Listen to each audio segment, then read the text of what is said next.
So hello everyone, welcome back to another video. आज हम बात करने वाले हैं कार्बन फार्मिंग की। ठीक है, तो कार्बन फार्मिंग इस समय न्यूज़ में है थोड़ा, तो हम इसकी बात करते हैं कि क्या है कार्बन फार्मिंग। ठीक है, देखो, कार्बन फार्मिंग समझने के लिए ना हमें थोड़ा सा इन टर्म को थोड़ा सा तोड़ें तो इसको हम थोड़ा अच्छे समझ सकते हैं। देखो, पहले समझते हैं कार्बन को। अगर कार्बन को देखोगे ना तो ये पाए जाते हैं सभी आल लिविंग ऑर्गेनिज्म, मतलब जीवित जीवों में, living organism and many minerals. ठीक है, मेनी मिनरल्स में ये सभी जीवित जीवों में एंड कई प्रकार के खनिजों में कार्बन पाए जाते हैं। ठीक है, कार्बन का जो कई कारण होते हैं, कई कारण यूज होता है। जैसे कार्बन का यूज मतलब कि photosynthesis, respiration and carbon cycle में इसकी जरूरत पड़ती है। अगर हम फार्मिंग की बात करें ना, तो फार्मिंग मतलब ये खेती, मतलब ये कटाई से लेके बुआई से लेकर के पशुधन का मैनेजमेंट करना, मतलब कि लाइव स्टॉक का मैनेजमेंट करना से लेके एग्रीकल्चर इंफ्रास्ट्रक्चर को मैनेजमेंट करने तक लेकर की सारी एक्टिविटीज़ में जो फार्मिंग को ही सारी एक्टिविटी आती है फार्मिंग। तो प्रॉब्लम ये है ना कि कार्बन फार्मिंग है क्या। देखो, कार्बन फार्मिंग में ना जो कार्बन है इसको स्टोर करना हमें एग्रीकल्चर फील्ड के अंदर। ठीक है, तो कैसे होगा। देखो, पहली बात तो देखो, कार्बन का उत्सर्जन कहाँ कहाँ होता है। मतलब अगर कार्बन का इमिशन का बात हम करें तो कार्बन का इमिशन जो देखा होगा, आपने सुना होगा, व्हीकल, ठीक है, व्हीकल एंड इंडस्ट्री, ऐसे कई तरीके हैं जहाँ से कार्बन का इमिशन होता है। बट मेजॉरिटी में ये पार्टिसिपेट करते हैं क्योंकि फॉसल फ्यूल का इस्तेमाल होता है यहाँ पे। तो यहाँ से अगर हम बात करें, अगर हम इन्हीं को दो को पकड़ते हैं ना, तो यहाँ से आपका उत्सर्जन होता है CO2 का, carbon dioxide, CO, carbon monoxide, NOx. तो इसमें जो एक कार्बन है ना, ये कार्बन, इसी को स्टोर करना है, क्योंकि ये जब इमिट होता है तो ये फ्रीली प्रेजेंट होता है एटमॉस्फेयर में। जो अपना लैंड है तो ये अपना जो एटमॉस्फेयर है ना, इसमें फ्रीली प्रेजेंट होता है। अब ये एटमॉस्फेयर में फ्रीली प्रेजेंट रहेगा ना, तो ये डेंजरस है। कैसे डेंजरस है ना, ये ग्रीन हाउस गैस इमिशन को बढ़ाएगा। मतलब जो अपना ग्रीन हाउस गैस इमिशन है, मैं अगर बात करूँ ग्रीन हाउस गैस इमिशन को बढ़ा देगा। कैसे, ये ग्रीन हाउस गैसेज में प्रेजेंट होते हैं CO2, मीथेन, ठीक है, and NOx, nitrous oxide, CFC, chlorofluorocarbon. तो इसमें ऑलरेडी प्रेजेंट होते हैं। तो ये क्या करेगा ना, CO2 जब ये एक्सेस मात्रा में एटमॉस्फेयर में आएगा तो ये ग्रीन हाउस गैसेस में जाके ऐड होगा, तो CO2 की मात्रा बढ़ेगी। जब CO2 की मात्रा बढ़ेगी, मतलब कार्बन डाइऑक्साइड की मात्रा बढ़ेगी, तो डेफिनेटली है कि ग्रीन हाउस गैसेस का इमिशन बढ़ेगा। जब ग्रीन हाउस गैसेस का इमिशन बढ़ेगा तो ग्रीन हाउस गैसेस प्रेजेंट होती है अपने एटमॉस्फेयर में। जो अपना एटमॉस्फेयर है, मतलब ये सरफेस है, अर्थ है, अर्थ के ऊपर ये पूरा जो एटमॉस्फेयर है, इसमें ग्रीन हाउस गैसेस प्रेजेंट होती हैं।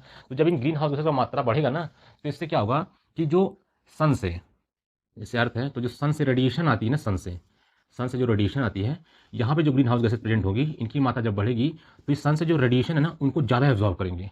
जब वो ज़्यादा एब्जॉर्व करेंगी ना, तो यहाँ का टेम्परेचर बढ़ जाएगा। जो टेम्परेचर है यहाँ का, वो टेम्परेचर बढ़ जाएगा। और जैसे टेम्परेचर बढ़ेगा, जब टेम्परेचर बढ़ेगा तो उससे क्या होगा, उससे कई इफेक्ट पड़ेंगे। जैसे हमारी क्रॉप डिस्ट्रॉय हो जाएगी, फसलें, ठीक है, ह्यूमन लाइफ पे इफेक्ट पड़ेगा, क्योंकि टेम्परेचर बढ़ेगा तो लाइफ बहुत स्ट्रगल में आएगी। एंड जो हमारा ग्लेशियर है, ग्लेशियर मेल्ट होगा। जब ग्लेशियर मेल्ट होगा तो उससे हमारा सी लेवल जो है राइज होगा, तो उससे हमारे बहुत सारे आइलैंड और बहुत सारे हमारे मेजर सिटी वो डूब जाएंगे। तो इसके का इफेक्ट है। तो इसी को रोकने के लिए टेम्परेचर ना बढ़े, ग्लोबल वार्मिंग का ना आ पाए, इसकी वजह से इसको CO कार्बन को हमें स्टोर करना है। ठीक है, तो कार्बन को हमें स्टोर करना है, तो जो मेजॉरिटी स्टोर होता है वो प्लांट, ट्री, आपने सुना ही होगा, ट्री कैसे एब्जॉर्व करते हैं। ट्री में क्या होता है कि ये ट्री है, ट्री में क्या होता है कि जब सन से रेडिएशन आती है, सन से रेडिएशन जब आती है, तो यहाँ जो एटमॉस्फेयर CO2 जो प्रेजेंट होता है, ये प्लांट एब्जॉर्व करता है, क्योंकि फोटोसिंथेसिस करना है। जब फोटोसिंथेसिस करेगा तो प्लांट CO2 एब्जॉर्व करेगा और उससे O2 रिलीज करेगा, ऑक्सीजन जो ह्यूमन के लिए ज़रूरी है। और ये CO2 क्या करेगा ना, ये स्टोर करेगा अपने अंदर, कार्बन को अपने अंदर स्टोर कर लेगा। CO2 से O2 को रिलीज कर देगा, ऑक्सीजन को, और कार्बन को स्टोर करेगा। लेकिन प्रॉब्लम ये है ना कि जब ये ट्रीज़ को आप काट देंगे, जब ट्रीज़ को आप काट देंगे तो यहाँ से फिर से कार्बन निकल जाएगा, या आप जला देंगे तो कार्बन निकल जाएगा। फॉरेस्ट फायर हो गया, जंगल में आग लग जाएगी, तो कार्बन का पूरा इमिशन हो जाएगा। तो जब कार्बन का इमिशन हो जाएगा तो फिर से एटमॉस्फेयर में कार्बन प्रेजेंट हो जाएंगे, फिर से वही टेम्परेचर बढ़ेगा, फिर से वही चीज़ें होंगी। तो पहली बात तो हमें ट्री लगाना पड़ेगा बहुत ज़्यादा, ताकि इनको एब्जॉर्व किया सके। बट ये तो एक एक माध्यम भी है, और एक ये कि हमें कार्बन फार्मिंग, मतलब खेती में कार्बन को हमें सॉइल में दबा के रखना है, जिसकी वजह से चीज़ें ना हो। तो कार्बन फार्मिंग कैसे कैसे कर सकते हैं, जैसे ना, जैसे मान लीजिए यही प्लांट है, तो प्लांट में जो एटमॉस्फेयर में एयर CO2 प्रेजेंट होगा, उससे प्लांट एब्जॉर्व करके सॉइल में डिप रख देगा। ठीक है, ये सॉइल में रूट में इसके चला जाएगा, सॉइल जो होगी, मिट्टी जो होगी, यहाँ पे ये एब्जॉर्व कर लेगा। लेकिन जब दिक्कत ये है कि हमने तो एब्ज़ॉर्ब कर लिया, लेकिन अगर ये सही ढंग से फार्मिंग नहीं की गई, अगर इसको स्टेबल बर्निंग मतलब जो एग्रीकल्चर के जो रेसिड्यू हैं ना, खरपतवार है, अगर उनको जला दिया जाएगा, तो फिर से कार्बन वो एटमॉस्फेयर में आ जाएँगे। तो इसलिए हमें इनको जलाना नहीं है, ठीक है? जो रेसिड्यू हैं, जो उनको हमको जलाना नहीं है, ठीक है? और दूसरा ना कि जो ये मिट्टी है, जो सॉइल है, जहाँ पे कार्बन स्टोर हुआ है ना, ये जाकर के पूरी मिट्टी जो भी होगी, लैंड होगी, जो भी होगी, उसे हमें ज़्यादा खुदाई नहीं करना है, वरना वहाँ से भी कार्बन सीधे निकल जाएगा। तो ये तरीका है कि यही है कि कार्बन फार्मिंग करके हमको इसको स्टोर करना है, ठीक। अगर हम टोटल बात करें ना, तो कार्बन फार्मिंग का सिंपल सा अगर एक लाइन में बोले तो उसका मेन मुख्य मतलब है कि एटमॉस्फेयर में जो कार्बन प्रेजेंट है उन्हें सॉइल में ले जाना है, ठीक है। यही मैं इसी को कह रहे हैं कार्बन फार्मिंग, ठीक है। अगर बात करें ना तो यूएन की रिपोर्ट ये कहती है कि लगभग 12 से 15% जो हमारा ग्रीन हाउस गैस का इमिशन होता है वो सिर्फ एग्रीकल्चर से होता है, ठीक है, एग्रीकल्चर से होता है। तो अगर इसको स्टोर कर देंगे, अगर ये स्टेबल बर्निंग नहीं होगी तो इससे क्या होगा, कार्बन का इमिशन नहीं होगा तो ग्रीन हाउस गैस का इमिशन नहीं होगा, ठीक है। अगर हम बात करें इसकी बेनिफिट क्या क्या है, पहली बात देखो ना, हेल्थ इंक्रीज होगी, एग्रीकल्चर मतलब सॉइल की जो हेल्थ है वो इंक्रीज होगी। दूसरा ये है कि अगर जो हमारा जो टारगेट है ग्लोबल लेवल पे कि इंडिया का भी है कि मतलब 2070 तक हमें नेट जीरो टारगेट अचीव करना है, तो इसमें भी एक बहुत बड़ा योगदान होगा। कैसे? देखो, सोलर प्लांट लग रहे हैं, हाइड्रो प्लांट लग रहे हैं, न्यूक्लियर एनर्जी पे हम शिफ्ट हो रहे हैं, तो इससे क्या होगा, हमारा फॉसिल फ्यूल को हम करने के विचार में हैं, ताकि 2070 तक 2017 तक हम नेट जीरो इमिशन पे आ जाएँ, ठीक है? तो उसमें इसका भी एक योगदान रहेगा, क्योंकि यहाँ से भी काफ़ी अच्छा अमाउंट कार्बन का हम सॉइल में एब्ज़ॉर्ब कर लेंगे, तो ये उसमें भागीदारी होगी उसकी, तो एक बेनिफिट है। अगर हम इसके चैलेंजेस की बात करें, चैलेंज ये है कि जैसे कि ना हर जगह वाटर प्रेजेंट नहीं रहता है, कहीं एटमॉस्फेयर कहीं कहीं एरिया में जो है ड्राई एंड हॉट लोकेशन है, वहाँ पे वाटर प्रेजेंट नहीं, मतलब जो भी वाटर प्रेजेंट है उसमें प्रायोरिटी दी जाती है पीने के लिए, कपड़े धोने के लिए, खाने बनाने के लिए। बाकी जो पानी बचता है उससे खेती की जाती है, प्लांट को दिया जाता है।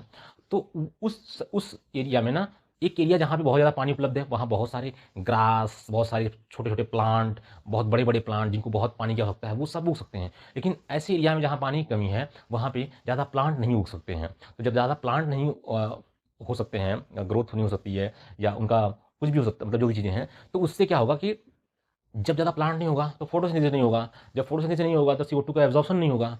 तो ये एक चैलेंज है कि वाटर की अवेलेबिलिटी के कारण, ये भी एक चैलेंज है कि वाटर अवेलेबल होना चाहिए फार्मिंग के लिए, तभी तो उस चीज़ को स्टोर किया जाएगा। बिना फोटोसिंथेसिस के कैसे कार्बन को हम सॉइल में मतलब ट्रांसफ़र कर सकते हैं, ठीक है? तो ये चीज़ें हैं। लेकिन एक और है ना कि अगर इन सब को चीज़ों को आसान करना है, वाटर की अवेलेबिलिटी को फार्मर तक पहुँचाने के लिए उनकी सुविधाएँ उनको सुविधा प्रदान करना है, या स्टबल बर्निंग ना करें, जो ये जला देते हैं, तो स्टबल बर्निंग ना करें, मतलब क्रॉप रेसिड्यू को जलाएँ ना, तो उसके लिए ना उन्हें थोड़ा-सा टेक्नोलॉजी देना पड़ेगा, और उसके लिए उन्हें असिस्टेंस चाहिए, मतलब फाइनेंशियल असिस्टेंस चाहिए, मतलब वित्तीय सहायता चाहिए उनको, ताकि कहीं से उनको एक अमाउंट मिले कि ठीक है, एक मतलब एनकरेजमेंट कहते हैं ना उनको कि चलो ठीक है, एनकरेज करने के लिए कुछ अमाउंट मिले कि ठीक है, टेक्नोलॉजी मिल रही है, तो उस हिसाब से कटाई करें कि उनका वो चीज़ उनको जलाने की ज़रूरत ना पड़े, जो जला देते हैं, जिससे इमिशन होता है। और फिर उन्हें वाटर की सप्लाई भी थोड़ी मिल जाए, ताकि वो अच्छे से फार्मिंग कर सकें, ताकि उस हिसाब से उस चीज़ों को सॉइल के अंदर स्टोर किया जा सके। तो ये चीज़ें हैं, बट इसके लिए थोड़ा गवर्नमेंट का इनिशिएटिव, कुछ प्राइवेट सेक्टर का इसमें इन्वॉल्व हो जाए, तो इस इनिशिएटिव इसको बढ़ाया जा सकता है। जब तक फाइनेंशियल असिस्टेंस नहीं मिलेगा, तब तक फार्मर क्या कर सकता है, क्योंकि ना बहुत थोड़ी क्वांटिटी में लार्ज फार्मर हैं, बाकी बहुत स्मॉल एंड जो मार्जिनल फार्मर हैं, उनके लिए हर चीज़ पॉसिबल नहीं है कि वो अब ये स्मॉल फार्मर क्या करेगा, ऐसी टेक्नोलॉजी या ऐसी मशीनरी को इस्तेमाल करके उसका लागत इतनी लग जाएगी कि वो उसको इस तरह कटाई करवाएगा, तो क्या करता है कि वो जला देता है।